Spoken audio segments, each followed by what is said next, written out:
एक राजा की कथा आती है, सुना है? वो राजा अपनी पत्नी से बहुत प्रेम करता था और पत्नी से इतना प्रेम करता था, इतना प्रेम करता था, डरता भी बहुत था अपनी पत्नी। ऐसा कहा गया है संसार में स्त्री के वशीभूत जो लोग होंगे, ध्यान से सुनना, उपमा कितनी है अच्छी है। संसार में जितने भी लोग इन फ्यूचर स्त्री के वशीभूत होंगे और जो पहले हो चुके हैं, कौन? जो पुरुष स्त्री के बस में होते हैं, जो होंगे फ्यूचर में और जो हो चुके हैं पास्ट में, अगर देखा जाए उन सब में सेव्या का पति राजा ज्वामग ही सर्वश्रेष्ठ है। सेव्या उनकी पत्नी का नाम था और जयामग उनका नाम था। तो जयामग जो थे वो स्त्री के बहुत प्रेम भी करते थे और अपनी स्त्री के बस में भी थे, पर उनके संतान नहीं थी कोई। उस राजा के कोई संतान नहीं थे और योद्धा बहुत विशाल योद्धा था, बहुत विशाल। एक समय वो युद्ध करने के लिए, अपने शत्रुओं से युद्ध करने के लिए युद्ध भूमि में गए और एक बहुत तीव्र घोड़े पर सवार, रथ में सवार होकर गए थे। बहुत भयानक युद्ध लड़ते हुए उसने अपने समस्त शत्रुओं को जीत लिया था। उस समय समस्त शत्रुगण, पुत्र, मित्र, स्त्री, सेना को साधहीन होकर अपने अपने स्थानों को छोड़कर अलग अलग दिशा विदिशाओं में भागने लगे। इतना तेज था उस राजा का, सब भाग गए, रण छोड़ छोड़ कर भाग गए। उसने अचानक से एक दृश्य देखा कि जिस युद्ध भूमि में चारों तरफ हाहाकार मचा हुआ था, बचाओ बचाओ भागते हुए लोग दिखाई पड़ रहे थे, वहां पर एक सुंदर कन्या दृष्टिगोचर हुई। और वो सुंदर कन्या बड़ी सुंदर थी, परंतु भयभीत, कातर हुई, विशाल आंखों से देखती हुई, हे तात, हे मात, हे भ्राता, मेरी रक्षा करो, मेरी रक्षा करो, इस तरह व्याकुल शब्दों से वो चारों तरफ व्याकुल हो रही थी, पुकार रही थी कि भैया कहाँ हैं, पिताजी कहाँ हैं, माताजी कहाँ हैं, इत्यादि इत्यादि शब्दों को वो संबोधन कर रही थी। उसी समय उस राजा ने उसको देखा और देखते ही उसमें अनुरक्त हो गया। अनुरक्त हो जाने पर चित्त बरवश उस राजा का उस कन्या की तरफ खिंचा। यह अच्छा ही हुआ कि मैं पुत्रहीन हूं। ध्यान से सुनना, वो कह रहा है यह अच्छा ही हुआ मैं पुत्रहीन और बंध्या का पति हूं। ऐसा मालूम होता है कि संतान की कारण रूपा इस कन्या को विधाता ने ही इस समय यहां भेजा है, तो फिर मुझे इससे विवाह कर लेना चाहिए अथवा इसे अपने रथ पर बैठाकर अपने, ध्यान से सुनो, बलवान था, सब कुछ था, लेकिन दूसरा विवाह क्यों नहीं किया था इसने? सिर्फ अपनी पत्नी के डर से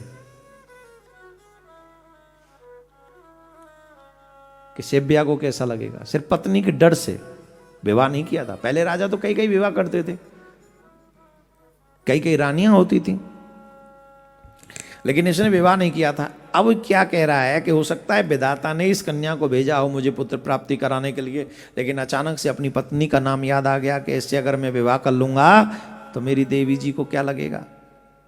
तो तुरंत विचार बदला और विचार बदलते ही पता है क्या सोचा कि एक काम करता हूं, इसे अपने रथ में बैठालकर अपने नगर में लेकर चलता हूं और पहले सेव्या से पूछूंगा फिर विवाह करूंगा।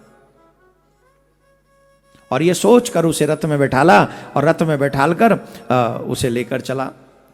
और जब राजा युद्ध जीत कर आ रहे होते हैं तो नगर में बड़ा उत्साह था, बड़ा धूमधाम, बड़े सब लोग नगर के प्रथम द्वार पर ही खड़े हो गए अपने राजा का स्वागत करने के लिए। राजा का स्वागत इसलिए करने के लिए पहुंच गए कि भैया पूरा जीत के आ रहे हैं सब लोग, और अपने पति को जीता हुआ देखने के लिए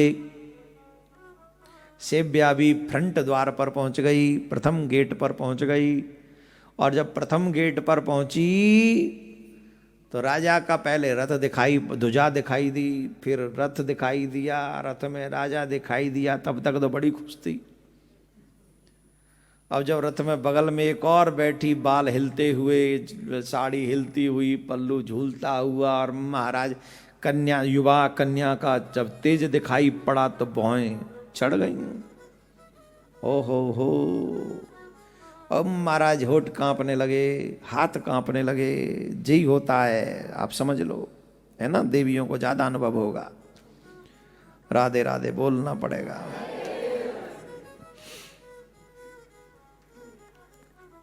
तुरंत तो उसके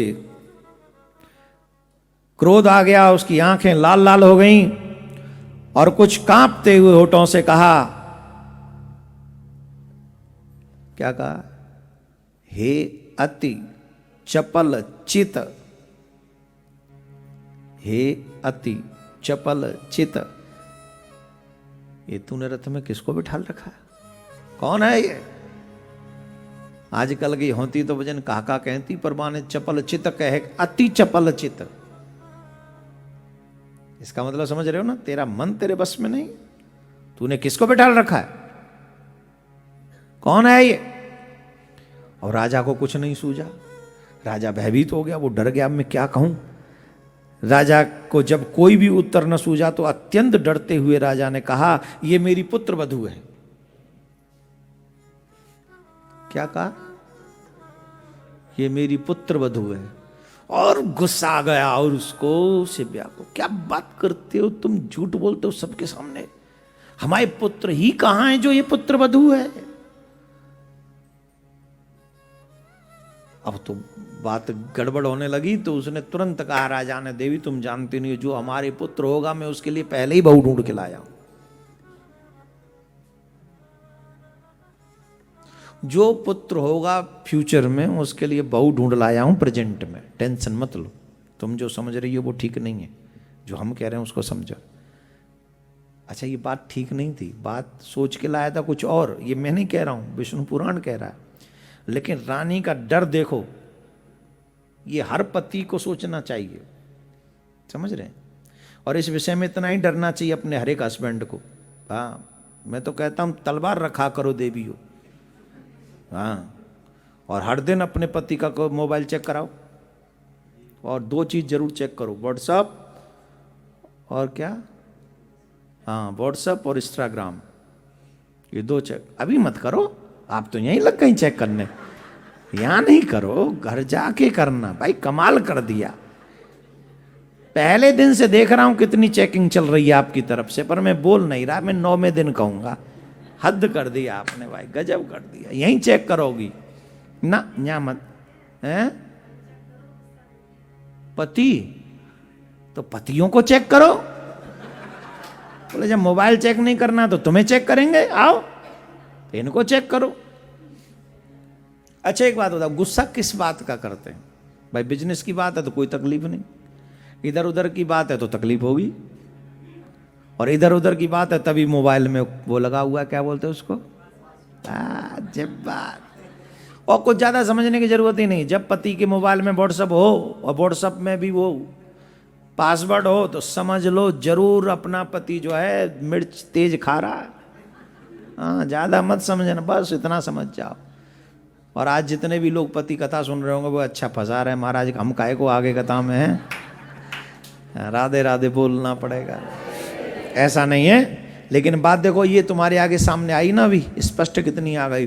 वहां से सोच के लाया था कि सेव्या से पूछूंगा और फिर इससे विवाह कर लूंगा। सच ही है कि वो बंध्या थी, उसके पुत्र हो नहीं रहा था। हर एक कोई अपने वंश के विषय में सोचता है, तो बोले इसको हो नहीं रहा, मैं दूसरा विवाह कर लूंगा, लेकिन पूछूंगा पहले। वो भी पत्नी व्रता था बेचारा, डर के मारे सही, पर पत्नी व्रता तो था ही। तो उसने कहा पूछूंगा फिर करूंगा।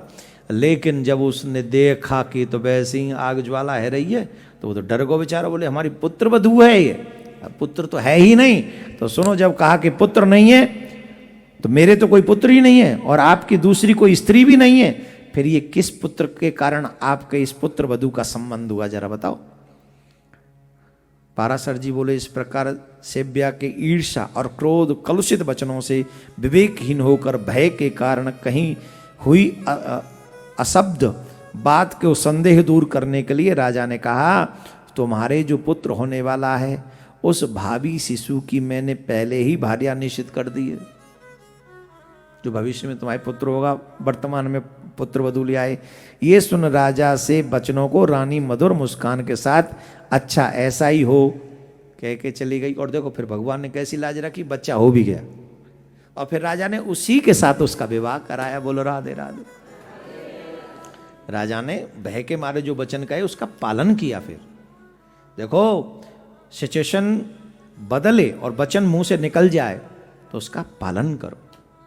हमको कहना नहीं चाहिए, नहीं कहेंगे अभी, हाल फिलहाल की बात है, अभी कहना ठीक नहीं है, बाद में कहेंगे। पर सच है, अगर एक बार गलती से भी आपने किसी को बहन कहा है या बेटी कहा है, उस शब्द की मर्यादा रखो। ये बोलने वाले शब्द नहीं है, ये निभाने वाले शब्द है। वहां से राजा यही सोच के लाया था कि मैं इससे विवाह करूंगा, पर जब सेव्या के भय से उसने कह दिया मेरी पुत्र वधू है, तो फिर उसको पुत्र वधू की ही दृष्टि से देखा। चाहे भय से कहा, लेकिन बाद में फिर दोबारा उसकी दृष्टि नहीं बदली। इसलिए आप सबसे भी मेरा निवेदन है, जो शब्द आप बोलने के लिए बोलते हो वो बोलने भर के नहीं रह जाएं। उन शब्दों को आप पालन कीजिए, रिश्तों की मर्यादा समझिए। रिश्ते गेम नहीं है। आपके मुंह से जो शब्द निकल गया है, उस शब्द की कीमत आपको चुकानी पड़ेगी। इसलिए हर संबंध को सोच समझ के, पहले तो बनाओ ही मत, बनाओ तो फिर तोड़ो मत, फिर निभाओ। तो भैया, और आजकल धर्म के भैया बहन बहुत मिल जाते हैं, बेटा बहुत मिलता है आजकल धर्म के, बेटियां भी बहुत मिल जाती हैं धर्म की। पर निवेदन है, अगर धर्म की बहन बेटी हैं तो उनको फिर धर्म से निभाओ भी। धर्म की बहन बेटी बोलकर उनके साथ अधर्म न करें। यह हमारा आप सबसे निवेदन है। कृपा करके आप उस बात को समझेंगे और जो हमारा भाव है उसी को समझेंगे, उसमें यत्र तत्र कुछ और अपनी तरफ से बीज न डालें। यह हमारा निवेदन है।